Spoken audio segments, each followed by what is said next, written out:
Oi, olá, como é que vai? Tá tudo bem por aí? Aqui é o Saulo e eu tenho uma pergunta pra você. Você já aceitou Jesus como seu único salvador? Ainda não? E se eu te dissesse que ele te ama? Nada ainda? Mesmo se eu disser que ele não liga se você for homossexual, por exemplo? Ah, é? Mas a minha igreja ela é inclusiva, tá? E ela vai estar sempre de portas abertas pra você. Você não quer mesmo aceitar Jesus e tal? Então pode queimar no fogo do inferno, tá? Pelo resto da eternidade. Beleza? Viadinho. Bom, a gente vai começar mais um episódio. E enquanto eu tô gravando esse episódio aqui, nós estamos no meio do orgulho, né? E semana passada teve parada do orgulho. E eu fui, né? Como de costume. E uns dias antes da parada, como de costume também, acontece a Marcha para Jesus. E assim, sem rivalidade nem nada, cada um com o seu cada qual, beleza? Eu só tô mencionando isso porque no caminho, enquanto eu tava no trem, indo pra lá, um homem, né, um cara viu a nossa comunidade, as pessoas vestidas a caráter, com a bandeira e tal, sempre a bandeira. E enfim, ele viu que estávamos indo pra parada e ele proferiu o seguinte comentário: Antes, né, primeiro teve a marcha pra Jesus. E agora eles estão indo fazer a marcha pro capeta. Enfim, a gente deu risada na hora, tudo, e seguimos. Ninguém falou nada, ninguém utilizou nem nada, só fomos, tá? E lá na parada, eu tive um outro episódio também relacionado a isso, mas no completo oposto, que é uma coisa que vem acontecendo cada vez mais nos últimos anos, assim, que eu percebi. Eu recebi alguns panfletinhos, assim, uns santinhos, né, uns evangelizadores. E eu não peguei porque não é algo do meu interesse, tá? Mas sempre tem um panfleto desse, várias pessoas panfletando com um negocinho desses e tal. É um grupo, né, de LGBTs, crentes, que fazem flash mob ou vão pra parada cantando música alto, tipo, cantando música gospel no trem, tudo, evangelizando no meio da parada e tal. E isso é uma coisa que eu não vou dizer pra vocês que tá tudo bem, tá? Porque é uma coisa que me causa uma coceirinha. Principalmente porque essas são as únicas manifestações religiosas que eu vejo acontecendo lá na parada, tá? Dentro de todo o movimento, assim. São os únicos movimentos que eu vejo acontecendo são de evangélicos crentes. Ou, desculpa, evangélicos LGBT fazendo panfletagem, assim, esse tipo de coisa. E eles seguem a mesma lógica do cristianismo tradicional. Então é uma coisa que me causa um certo desconforto, tá? E aí hoje eu quero falar sobre isso, sobre essa necessidade de misturar o movimento LGBTQIAPN+, com o cristianismo, tá? Seja na hora de associar com algo ruim, tá? Vulgo o próprio Satanás, né? Como o rapaz me ensinou ali, ou na hora de fazer justamente o oposto e criar igrejas inclusivas nos mesmos moldes do cristianismo tradicional, tá? Você pega todo o modelo cristão e só inclui ali a diversidade LGBT, tá? Então isso também é uma coisa que me causa um certo desconforto, e eu quero falar sobre isso. Eu provavelmente vou dividir essa conversa em 2 ou mais episódios, porque eu quero me fazer bem claro, né. Primeiro eu preciso falar sobre o cristianismo como um todo, minhas experiências, minhas questões com ele e tal. Depois eu quero falar sobre o que é ser LGBTQIAPN+, e como que a gente se intersecciona com a religião. E por último, eu gostaria de discutir algumas coisas que vêm me incomodando bastante no movimento cada vez mais, né, que é essa esse movimento mesmo de gays, lésbicas e trans, mas principalmente de homens gays que estão sendo cooptados e indo cada vez mais para alas mais conservadoras da sociedade, inclusive alas que são declaradamente anti-LGBT, gays que são declaradamente anti-movimento LGBT. E aí eu quero falar um pouco sobre essas coisas que me incomodam um pouquinho, tá? Então vamos lá.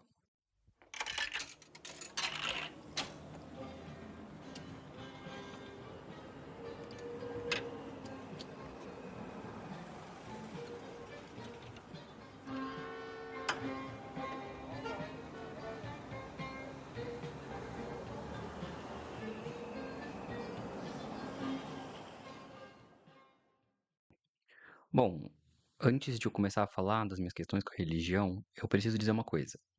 Eu fui criado num lar cristão, tá? Como a maioria das pessoas foi.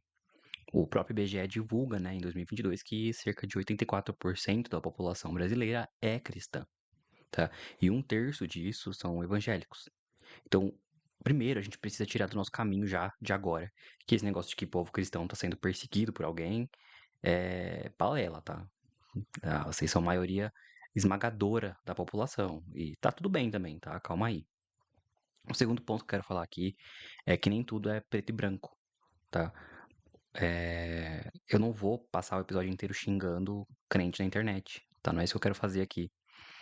Eu sei a importância que uma igreja tem na vida de uma pessoa, tá? Eu sou pobre e muito do acesso cultural que eu tive no começo da minha vida foi na igreja, tá? Lá você vai ter grupo musical, você vai ter teatro, dança, cinema. Então, eu não posso dizer que lá é um lugar que não tem cultura, tá? Lá você vai ter roda de leitura. Ainda que essa leitura seja só da Bíblia, o ato de ler, de interpretar um texto, traz pra gente um certo aspecto intelectual, que mexe com a nossa autoestima. Então, eu não posso dizer que as pessoas de lá são burras. Não são, tá? Lá dentro você tem um senso de comunidade. Você tem contatos, você tem festas, comida, você faz amigos, constrói família, arruma emprego, arruma clientes para o seu empreendimento. Uma pessoa que não tem acesso a todas essas coisas na vida, encontra lá na igreja uma forma, de alguma forma, isso lá dentro, sabe? Então, talvez, embora eu não acredite nele, seja aí que as pessoas encontram Deus, sabe? Deus tá aí, nessas coisas divinas aí. E é aí que começa o meu problema. Talvez não todas, mas muitas dessas pessoas estão ali para encontrar um mínimo de dignidade que elas não têm na vida delas. Coisas que a gente, como sociedade, não é capaz de fornecer e que deveria ser, sabe? São coisas que o Estado deveria ser capaz de fornecer, sabe? Boa parte dessas coisas que a igreja fornece. E aí é uma função dele, né? Não deveria existir a necessidade de existir uma igreja lá. E não existiriam tantos cristãos ali se o Estado conseguisse fornecer essas coisas para as pessoas, sabe? E eu não tô falando isso porque eu não gosto de cristão. É uma realidade, sabe? Eu tô falando isso porque é claro que os sintomas de depressão da sua tia Joana vão passar depois que ela vai pra igreja. Se a gente tá falando de sintomas que nascem de desigualdade, de uma pessoa que só vive pra trabalho e pra cuidar de casa, como é a vida de muitos de nós, quando essa pessoa encontra ali, tão perto dela, uma oportunidade de se inserir como um ser pensante, um ser enxergado, um ser querido, parte de uma comunidade e não só uma máquina de trabalho, ela encontra Deus. E ela, né, ela se reinsere na sociedade. E a gente pode chamar isso de espiritualidade se a gente quiser. Mas isso é um respiro para uma vida monótona e protocolar que a gente vai levando todos os dias. E é aí que tá o negócio. A primeira coisa que a igreja faz depois de te acolher é te abraçar, te tornar um membro da comunidade. E aí ela faz você proteger essa comunidade. Então, de certa forma, ela vai te isolar do resto do mundo. O seu mundo vai ser ali na igreja. Você quer ir pra uma balada? A gente faz uma balada crente. Um culto de jovens, quer ouvir um rock? A gente faz um rock gospel. Um funk? Opa, funk gospel. E assim por diante. A gente até pode assimilar conteúdo externo, desde que ele seja inofensivo para o status quo da igreja. Um filme da Disney, um romance morno no cinema, nada que seja disruptivo, contraditório com os ideais da comunidade, aquela comunidade. Outro ponto que eu queria tocar aqui é que desde sempre a igreja ela foi pensada como um ideal político. E eu não estou falando exatamente no sentido que tomou hoje em dia, de um pastor pedindo para alguém votar no candidato X ou Y, ou eles mesmos se candidatando e entrando para a bancada evangélica, enfim.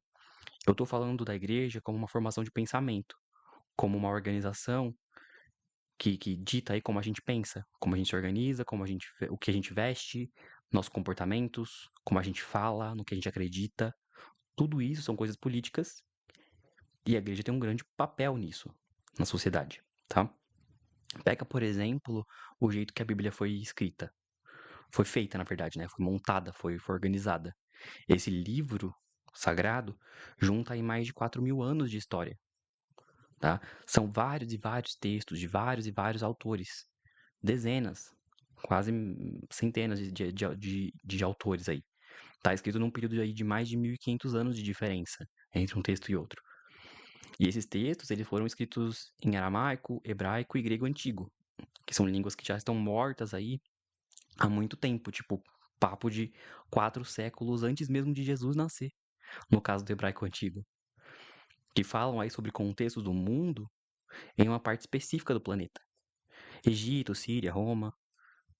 Aquele era o mundo naquela época. Não tinha globalização, não tinham outras culturas. A gente não estava permeado por outros idiomas, por outras coisas. São civilizações que não tinham nem o seu nem no seu idioma nem a metade das palavras que a gente tem hoje em dia no português brasileiro 2025. Tipo, a gente incorpora coisa o tempo todo na nossa língua, sabe? Uma coisa muito viva. Então, você imagina um gap aí de tantos anos, sabe? Naquela época eles não tinham um conceito de alma definido, de Espírito Santo definido, sabe? Não tinha essa coisa de trindade, Pai, Filho e Espírito Santo, tá? Que são coisas que a gente tem hoje em dia, beleza? Que a gente foi pegando e moldando a partir disso daí. E mesmo naquela época, você acha que todo mundo sabia ler e escrever? Não, pô, esses textos eles foram escritos em contextos específicos por pessoas específicas que podiam dar a vida e dedicar a vida para esse tipo de estudo. Se até hoje é difícil, né, você se dedicar a estudo, imagina antigamente, tá? Então era um privilégio poder estudar. Então só pessoas da elite podiam fazer isso.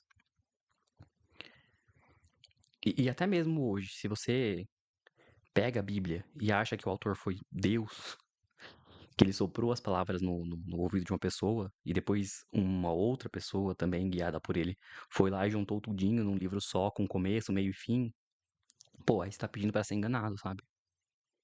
E não só isso, mas se você pega esses textos que foram traduzidos para o português do Brasil em 2025 por um tradutor que já é alinhado com os pensamentos cristãos, com os ideais cristãos, ou seja, ele já tem o viés cristão, e você interpreta tudo isso projetando a sua vida hoje nesse texto, com todos esses contextos que eu te falei, de diferença de idioma, de época, de cultura, de civilização, de costumes de povos antigos, que não nem tinham nada a ver com o cristão hoje em dia.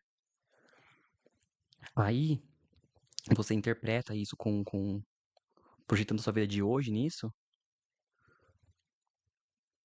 sem fazer nenhum tipo de questionamento, sem levar em conta o que eu acabei de falar. Me desculpe, tem alguém fazendo um malabarismo semântico e estão dizendo como você tem que pensar. E partindo de outro ponto ainda, sabe? E é uma outra coisa que me incomoda muito na lógica na lógica cristã, que é esse marketing violento. Hoje em dia, mais do que nunca, né? Já que as igrejas estão mais moderninhas, aí parecendo startups, estão parecendo um shopping, uma empresa mesmo, um negócio mais instagramável, mais corporativo. A lógica da evangelização é uma coisa que se espalha de forma violenta e vai se enfiando em todos os lugares, tá? E ela se apropria dos signos, tá? Então, ela não parece uma empresa hoje em dia porque por qualquer motivo. É porque a nossa sociedade hoje em dia está enxergando a vida como se fosse um grande negócio, sabe? Então, nos meios mais urbanos, assim, as igrejas têm essa carinha de shopping center, justamente porque a gente começou a viver mais isso, tá? E aí eu tô trazendo como exemplo, né, dessa forma violenta que a igreja vai se apropriando dos signos de uma comunidade, tá? Uma igreja que nasce numa aldeia indígena vai ser bem diferente, por exemplo, de uma igreja que se abre aí como diversa, que se abre para o público LGBT, por exemplo, sabe? Porque ela vai se moldando aos poucos com os elementos daquela comunidade. E não só isso, mas ela vai tentando fazer como eu fiz no começo, estendendo a mão, falando de amor, criando laço, criando afeto, acolhendo pessoas, tá? E se por algum motivo nenhuma dessas coisas funcionar, ela parte do ponto de que a sua única saída vai ser aceitar a evangelização, porque ou é isso, ou você passa a eternidade no inferno. entendeu? Então é um tipo de marketing coercivo mesmo, que te deixa sem alternativa e que te cancela ali do restante. E aí você pensa, se 84% da sociedade é cristã, eles são uma grande comunidade cristã, não fazer parte disso, pô, aí é meio que ser jogado de escanteio, sabe? E é uma coisa que funciona muito bem. Não à toa tem tanta gente que é cristã hoje em dia, né? É, e até entre os jovens tá pegando muito atualmente. O TikTok cristão é uma coisa que vem forte aí, né? E a gente tá perdendo cada vez mais jovens. E assim, isso não teria problema nenhum se fosse só uma coisa espiritual, pacífica, de autoconhecimento, uma jornada, né? Mas a gente sabe que não é assim. É uma cooptação política para ideais mais conservadores também, sabe? E aí, beleza, todo mundo é um pouco conservador, né? Mas a gente tá falando de jovens que não assistem mais filmes que têm cena de sexo, de jovens que estão completamente obcecados com a própria imagem e não sabem mais se relacionar entre si, de jovens que não sabem discernir a diferença entre os outros, que estão exaltando ideias de mulheres que ficam em casa cuidando da família e honrando o marido, e este marido sai para trabalhar e sustenta a casa, sabe? E são coisas que pareciam que tinham ficado para trás, sabe? E é meio preocupante, né? Até. E puta que pariu, a gente voltou a consumir conteúdo de pastorzinho mirim falando que Lady Gaga e Pablo Vittar são Illuminati, que venderam a alma pro capeta. E ficam pegando elementos na música, no vídeo, pra poder comprovar, sei lá, uma teoria da conspiração sobre isso, sabe? E tipo, que ano é hoje, cara? Sabe? Só que eles estão, né, numa roupagem mais coladinha. Com uma roupinha da moda, bem barbizinha, bem coachzinho, falando de papo de futuro. É foda, cara, é foda. Mas pra resumir, e com tudo isso que eu te falei, eu quero finalmente te fazer uma pergunta, né? Afinal, Deus condena a homossexualidade? Eu sempre ouço esse debate, e geralmente discutido, sobre aquela passagem bíblica de Levítico, né? Ou tem várias outras também, mas geralmente é essa. E eu já ouvi pastores, claro, que usam essa parte pra dizer que sim, claramente Deus condena a homossexualidade, e outros dizendo que não. Inclusive, pastores das igrejas mais inclusivas, igrejas de diversidade, de LGBTQIAPN+, sabe? Que diz que não, que aquilo não se refere aos homossexuais. E aí, veja bem, meu caro, meu querido. Geralmente, as pessoas que são mais inclusivas vão usar o argumento de que nos idiomas antigos essa palavra não existia e que a gente deixou de ser considerado doença, né, há apenas algumas décadas, pessoal. Vamos lembrar disso. Até uns aninhos atrás também a gente era chamado de pederasta. Não existia a palavra para se referir a homossexual. E basicamente era um pederasta, que é justamente um agressor sexual, tá? Era encaixado na mesma coisa, porque não tinha uma palavra para isso.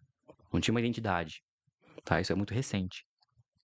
E é claro, há 4.000 anos atrás nem existia essa palavra, né? Mas enfim, um pastor conservador pode até concordar com isso e dizer que, tá, a palavra não existia, mas Deus estava condenando ali o comportamento. E é aí que vem o negócio. Se a tradução do texto foi feita por cristãos e hegemonicamente os cristãos condenam a homossexualidade, então sim, a Bíblia, da forma como ela foi montada, pensada, traduzida, condena a homossexualidade. E às vezes, até no texto original, estava falando daquela prática como um contexto completamente diferente do que a gente vive hoje, com outros embasamentos, outras intersecções políticas que não tem nada a ver com o que a gente vive hoje, sabe? Mas aí, beleza, pensando na Bíblia como o material que tem hoje, produzido pela igreja hoje, sabe? Traduzido pela igreja hoje. É, nesse caso, sim, sabe? Ela foi criada justamente para isso. Ela foi traduzida dessa maneira e pensada dessa maneira justamente para isso, sabe?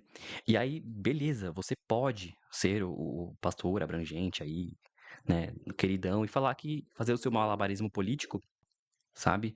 Pra tentar dizer que não. Mas aí é uma coisinha mais sua. E também não deixa de ser um tipo de manipulação, sabe? Não deixa de ser uma mentira. Então é uma mentira ao contrário. São duas pessoas mentindo em pontos diferentes. O fato é que muitos textos ali no contexto original podem sim estar falando de práticas homossexuais como negativas, mas dentro de um contexto histórico de milhares e milhares de anos atrás. De novo, projetar a nossa vida hoje, dentro de um contexto de um texto que foi recortado, editado, traduzido para parecer uma outra coisa, é uma enganação, tanto para um lado quanto para o outro. No fim das contas, toda essa conversa simplesmente não importa. O que eu tô querendo dizer aqui é que essa forma de cristianismo funciona até hoje, e é só isso.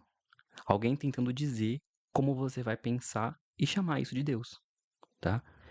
Esses dias, inclusive, eu assisti uma entrevista sobre isso, onde um pastor estava falando sobre essa parte de Levíticos e ele menciona isso, que Deus não estava falando de sodomitas e condenando os homossexuais em si, mas ele estava falando de pessoas que participavam de festivais para o deus Baco, de bacanais, e estavam sendo promíscuos, ou seja, ele estava me dizendo, né, que o pecado em si não é ser gay, sabe? Mas é ser promíscuo. É o famoso meme, sabe? Tirou minha calcinha, me deixando somente de calcinha, né? Ainda é o controle de corpos de pessoas. A gente ainda tá dizendo que as pessoas podem e não podem fazer. Ainda é uma questão moral e de bom costume, sabe? Esse que é o negócio. E muitos gays caem nesse papinho. E pensa, poxa, então é isso. Eu posso fazer parte dessa comunidade, sabe? Eu posso ser aceito pela sociedade hegemônica. Eles podem me aceitar desde que eu seja limpinho, recatadinho, quietinho, bonzinho, entendeu? E aí a gente faz o quê? Persegue a galera que não é. Persegue quem tem prática sexual que é dissidente. Ainda que sejam dois adultos consentindo, dois ou mais adultos consentindo, sabe? E a gente persegue esse tipo de coisa como se fosse uma coisa suja, uma coisa pecaminosa mesmo, tá? Mas sobre isso eu vou falar mais no próximo episódio. E aliás, se você se interessa sobre esse assunto, tá? E não conhece o trabalho da Angela Natel, você tá perdendo tempo, tá? Muitas das coisas que eu trouxe aqui são reflexões que eu tive enquanto eu assistia as lives dela, os cursos, enfim. E se você quiser conhecer mais o trabalho dela, ela tá no arroba aí, AngelaNatel007, tá? Lá no Instagram. Aí você pode ter mais acesso aos conteúdos que ela produz.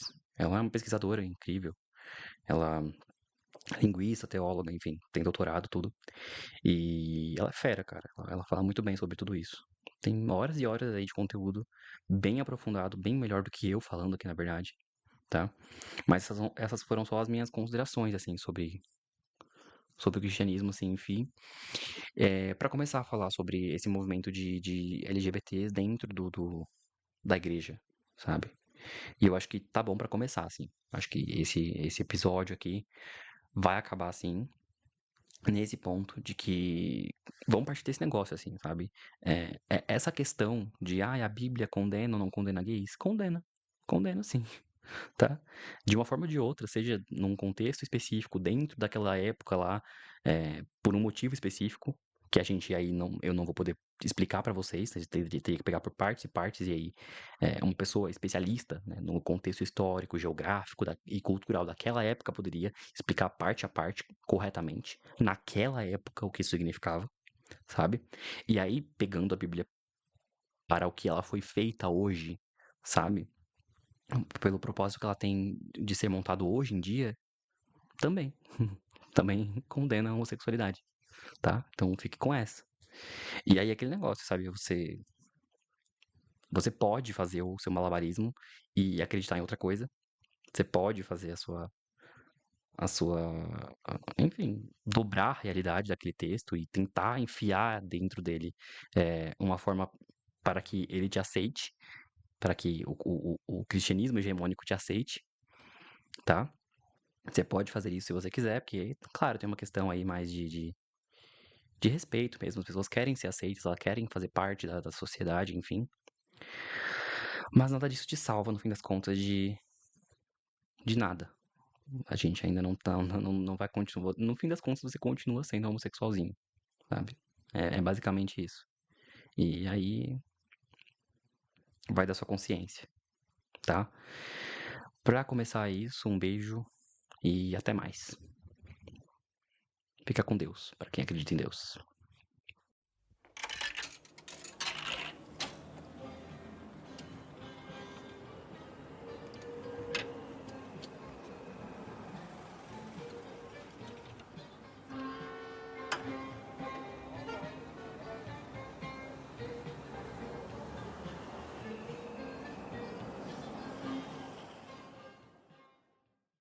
Ah, aliás, eu acabei de ver que esse episódio vai sair, provavelmente vai sair, né, no Dia do Psicólogo.